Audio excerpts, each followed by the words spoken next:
As a longtime elected official, I can draw the lines to my own district however I want. I can look at things like voting patterns, demographics, average neighborhood income. Heck, I can even see what magazines you subscribe to. And I can get a pretty good sense of whether or not you'll be voting for me. Which is why when we redraw the lines in 2021, I'll be armed with as many facts and figures as I can get my hands on to make sure I can just draw anyone out of my district who might not be on board with little old me. The best part of it all?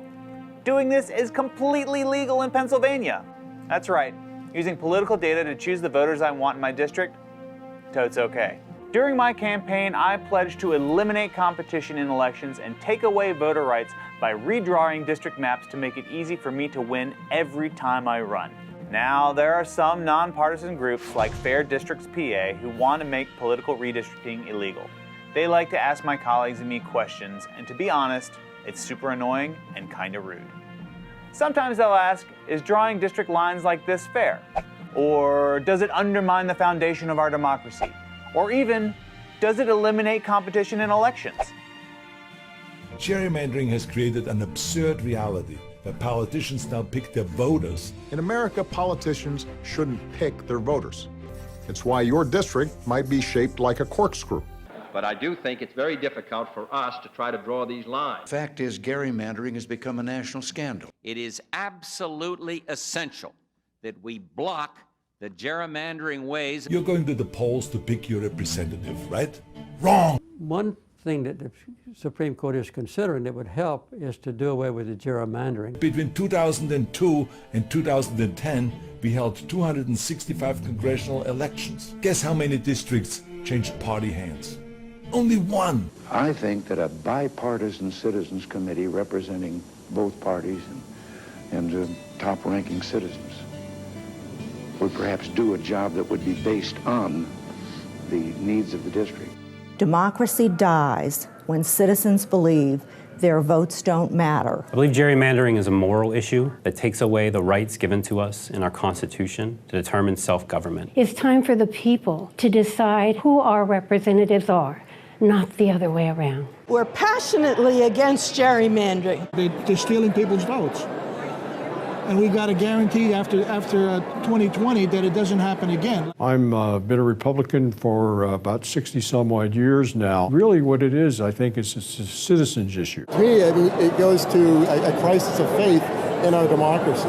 Voting rights are for the people. Please participate in supporting a Citizens Commission. Because I think it affects all of the 12 million people in Pennsylvania. And I lived in a district that looked like a Klingon battle cruiser, and I just didn't like that. When legislative leaders draw district lines for themselves and their friends, they shut out all of us in ways that undermine trust, ruin representation, and damage our economy. Today, we bring you voices from across Pennsylvania about how local businesses and individuals are affected by gerrymandering. This is the third of a 6-part series provided by Fair Districts PA, a nonpartisan coalition of organizations and individuals working to ensure fair districts and fair elections for all Pennsylvanians. Fair Districts PA is a fiscal project of the League of Women Voters of Pennsylvania and an active participant in the League of Women Voters People-Powered Fair Maps initiative. Part of what gerrymandering does is it locks in advantage and it blocks voters' voices. Part of what happens with this too is lack of choice, because if a district is drawn for a particular person or a particular party, why would somebody try to run against them? It's a hard job and you get nowhere. So if you look in 2014, 58% of our legislative races had no opposition in the general election. 58%. In 2016, it was down to 48%. Still, that's half. Half of our races had no opposition in the general election. My name is Johanny Cepeda Freitas, and we're located in beautiful downtown Reading at 320 Penn Street, and our business called Mi Casa Su Casa Cafe and Restaurant. Family business, got dad cooking, mom supervises, right? Kids, sometimes you'll see them running around after school, helping, trying to earn a buck. We call Mi Casa Su Casa for a reason, because we'd like people to feel like they're at home. You know, we're genuine about the work we do. A lot of my family members made their American dream come true by moving to Reading, because Reading gave them the opportunity to purchase their homes. I've been able to make it work. We've been here 10 years, so that's a huge milestone for us. I actually ran a community center. I was a program director in New York City. So empowering community, and I get the chills, advocating for folks who don't have much of a voice was always a great passion for me. But coming here to Reading, which is a lot smaller, where 60% are Hispanic, 20 to 30% might be business owners, it mattered to me that we didn't have a say-so in government. We have people that make decisions on our behalf without our input. People, it's like they don't have ownership. They feel like they don't have choices. They feel like it doesn't matter whether they vote or not because it just doesn't matter. You know, nobody cares, so therefore they don't care. And we have to change that feeling. That's why we need fair districting. We have to fight against gerrymandering because only those in power continue to hold that power. They only seek you when they want your vote. But once they get in, they forget who you are. And that's got to stop. And there were some people who ran amazing campaigns and went door to door to door to door and still got blocked out by barricaded districts drawn to shut out their voice. I've spoken in some of those places, and when you start looking at the map, you can see exactly what happened in those districts, just looking at the map and the data. So our Constitution says, unless absolutely necessary, no county, city, incorporated town, borough, township, or ward shall be divided in forming a senatorial or representative district. And as I said, you can go across the state and see place after place after place where that has been completely ignored.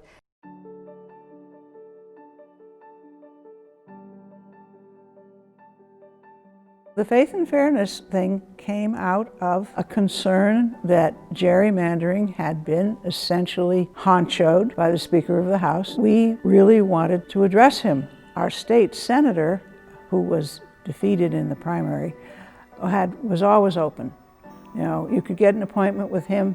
They'd set it up for half an hour. You'd come in there. An hour later, he's still talking. A representative should be what the word implies. In my case, faith is a faith in a community. It then becomes the obligation of the community to solve the problem. We really do believe in the democratic process here, and so we want our state to have a fair democratic process as well. The districts that Pennsylvania loses more often come out of Western Pennsylvania. This is what 12 looked like. There was a Democrat that represented this piece here, and there was a Republican that represented this district here. And what they wanted to do was eliminate one of those.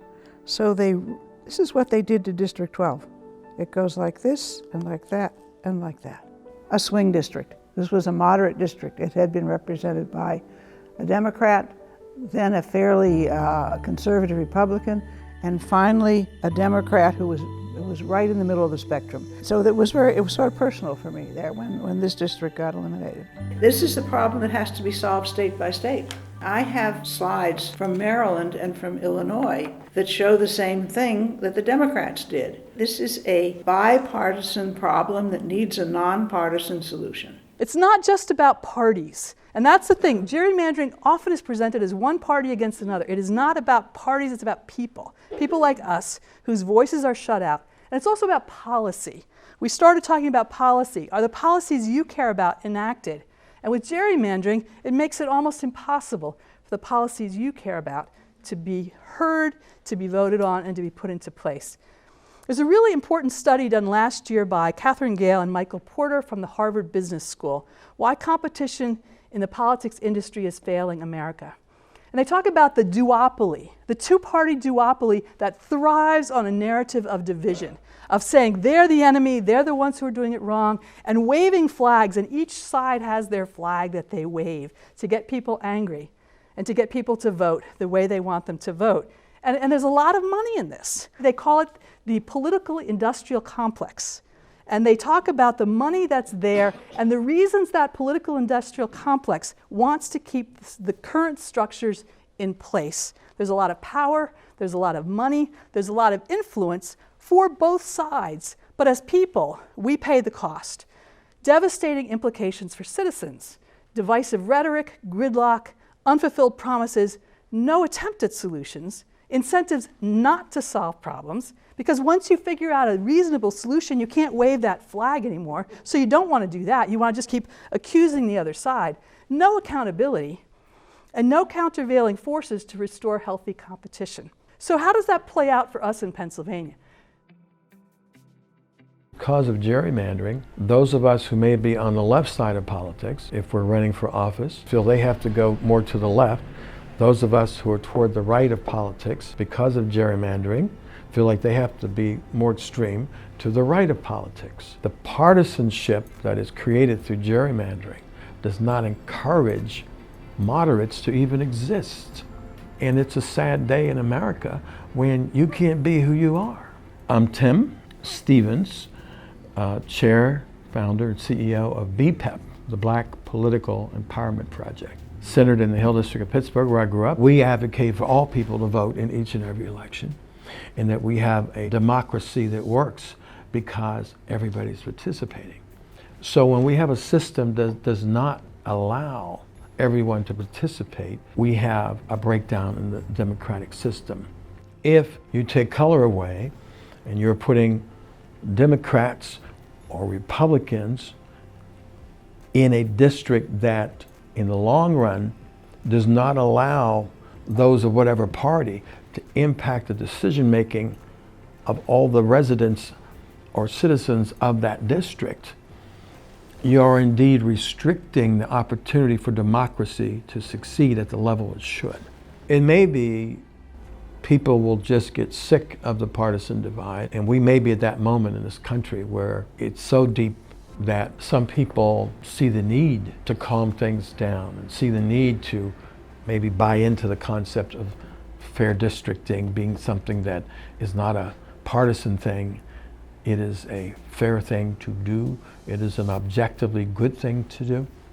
My heart has been hurt looking at the partisan divide in the nation. October 27th, we had 11 people killed minutes away, 15 minutes from this office, and 6 people shot, 4 of whom were police officers. What does that have to do with anything?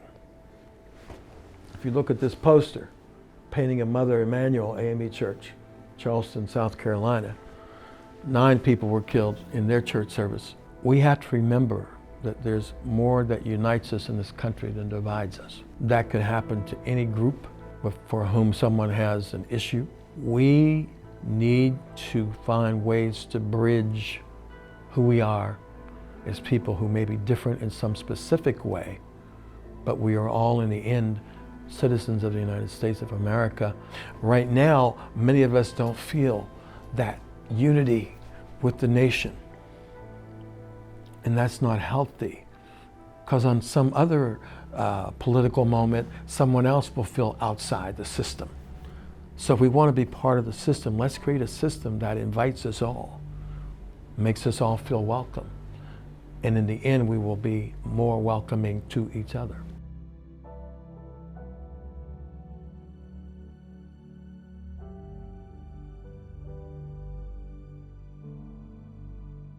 I'm Alina Keebler, and we're in Pittsburgh. We're very proud of this area because the way it has come back after having a terrible economic loss. Oh, it was just sad. And now to see this rebirth has really been exciting.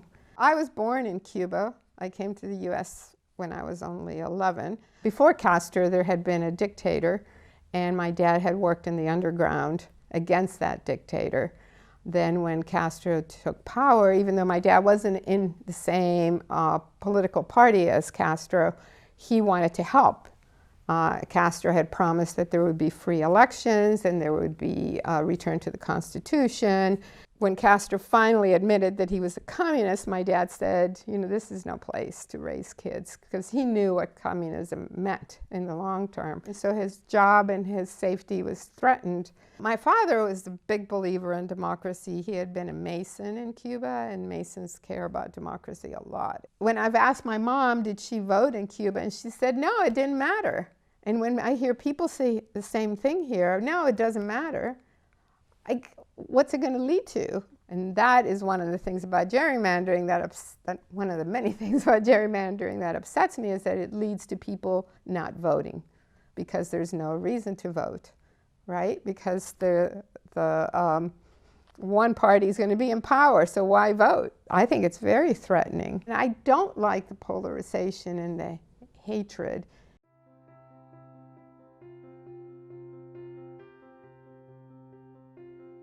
My name is Vic Hamill. I'm a Berks County, Pennsylvania businessman. With the exception of 3 years when I was in military service, I've lived my entire life in Pennsylvania. My family business was Ehrlich Pest Control. We had 20 offices throughout Pennsylvania. We serviced 67 of the counties. I know the difference between not just Philadelphia and Pittsburgh, but Blair County, Center County. I grew up in Schuylkill County. I think I really know Pennsylvania. We have to have representatives who understand their territory. When I organized my business, I would never have drawn an organizational map that looks like the 2011 map. It's absurd and ridiculous. No businessman would do that. I'm now standing in front of the Wyomissing borough. I happen to live here in Wyomissing. It's a small borough of 10,000 people, and it's split in two. Can you figure that? Berks County was split into 4. And the first time I brought this up, out of the 20 people there, about 4 of them didn't even know who their congressman was. These are the CEOs of the biggest companies, did not know who their personal congressman was. 2 of the districts have 7% of their district representing Berks County. Okay, they come to events here, they say nice things, they're not bad guys, but how much time can they spend when their real home base is someplace else? But if you had Berks County in one district, that'd be 58% of somebody's district. Wouldn't you think they'd pay a lot of attention to have one guy waking up every morning thinking about that? The policy issue that drew me into this question, into this topic, was school funding inequity.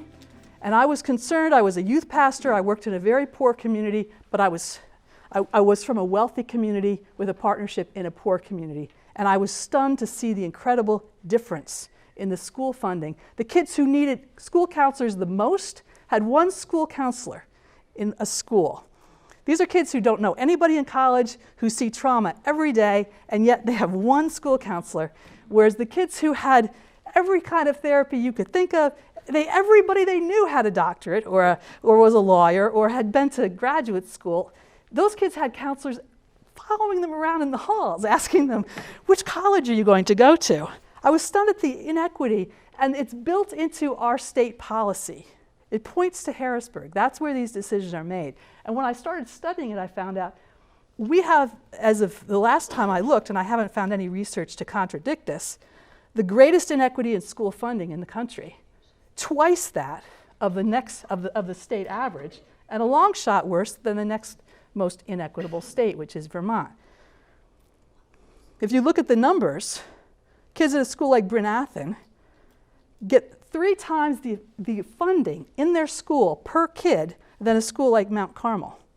Philadelphia is in the middle. And some of these are poor rural schools, some are poor urban schools, but what this is saying is that your zip code matters completely on what kind of future you will have. Will you be a productive member of our workforce? Since I've been working on this, I've come across many policy issues that you would think simple economics would say this should be fixed. This is expensive not to fix. It's costing us a great deal to leave this unresolved, and yet these things go unresolved. And in each session, there are really good bills introduced. There are great people in our state legislature who would love to fix these things for the people of Pennsylvania. They introduce bills that go nowhere. So lead poisoning.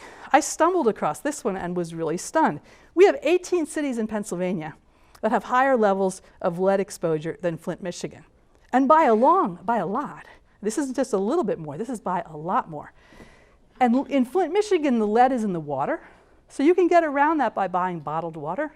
In Pennsylvania's cities, the lead is in the air.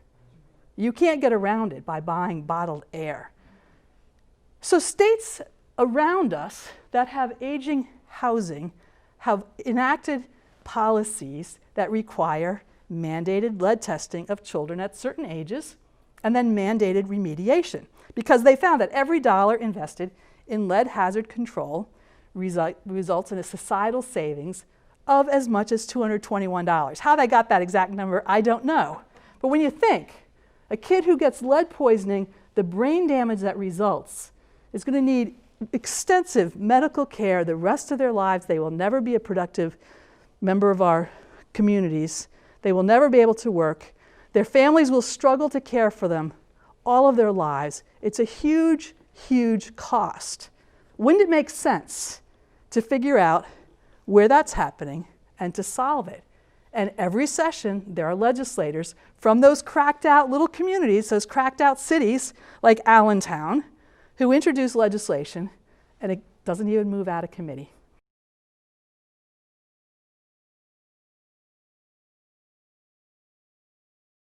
I'm Stanley Chapitis, and 3 years ago, after I retired from my university teaching position, I leased this from a friend who was retiring from farming, and we got started. For me, it goes back to my ancestry. We call this farm Uncle Henry's Garden, and that's named after my great uncle who came from the Abruzzo region of Italy, smuggling in a little fig tree sapling and several garlic bulbs, in his coat, and for him that meant survival, that meant life. He gained his citizenship by fighting in World War I, managed after he died to save several bulbs of his garlic, and that's what we grow still. The old country garlic, we don't know what it is, it doesn't have a name, it's just what he brought with him. My home is in Indiana, Pennsylvania, about 6 miles up the road. There's one of our state representatives there that I know pretty well and talk to him often. When I come out here to the farm, it's a different guy who I've never met, who's run for the last 4 or 5 cycles unopposed. If you live in Indiana County, you may have one of 4 different state legislators. All of us who live here have similar needs, interests, problems, things to face, but yet we've got, this hodgepodge of different legislators sitting in their safe districts, without really the need or the incentive to respond and become involved with their community of interest. They respond to the big agri-corporations. Our efforts to provide local food that's safe and healthful and all of that just don't get much attention. I would tell them that I'm a conservative, much more than a lot of what I see that gets called conservative. I'm conserving the soil here. I'm conservative with how I spend money because I don't have that much and I don't make that much and I've got to make it work. I'm conservative in that I try to conserve and use every scrap of material that I can produce on the farm. Every tomato vine, every stalk of everything is composted and worked back into the soil here. I call that conservative. I also call myself a conservative because the way that I'm farming is the way that my great uncle farmed. He farmed the way that his ancestors farmed, going back to Roman times and before. That's conservative. We wouldn't let the football teams one-up each other with dirty tricks, but we let our politicians do that. And I've yet to figure out why, why we tolerate that, why it's something that's commonly done. We have a lot more in common with each other. And if we can drop the labels, if we can drop a lot of the ideology, this is a problem which needs to be addressed with visionary action, with bold action. And I can point directly to the gridlock and the way our government sets itself up. And those are not the people who are equipped to handle the real problem which is right in front of us. It has the potential to drive me and many of my farming colleagues, mostly people younger than me, but people that I like a lot and want them to succeed. It's going to drive us right out of farming if it doesn't get better. This country was based on the idea of everyone having a voice and everybody's opinion counting. And that's why people come here. That's why everybody's ancestors came here looking for freedom and democracy. How can we turn our backs on that? We need to find that middle ground so that everybody's needs and desires are met somewhat. I think that's why I feel so strong about gerrymandering. If you walk the streets, you're gonna see what I see. You're gonna see the potential. You're gonna see that if we are properly represented, our city will look so much different. So we have an opportunity here to really put Reading on the map and make it be that prosperous city it was intended to be. Well, I don't care whether he's a Republican, he's a Democrat, or he's a vegetarian. If he is representing Berks County as his critical interests, that's what's of interest to me. And if I were living in Luzerne County or Greene County or Westmoreland County, I would think that would be the same thing. People are connected by their common interests. There are many reasons for people to oppose gerrymandering in Pennsylvania, and mine is personal. It goes back to 1969 when I was a 19-year-old combat infantryman in Vietnam. I saw young men, friends, die for this country. And while I can't tell you what was in their hearts and what they thought they were fighting for at that time, I can tell you that not one of them In fact, no uniformed soldier has ever given his or her life in World War I, World War II, Korea, Vietnam, Afghanistan, the war on terror, Desert Storm. No one has ever given their life to make a legislative district safe for one political party or another. Ladies and gentlemen, just like freedom, democracy is a fragile thing and it must be fought for and protected, and that is what we're going to do with an independent redistricting commission.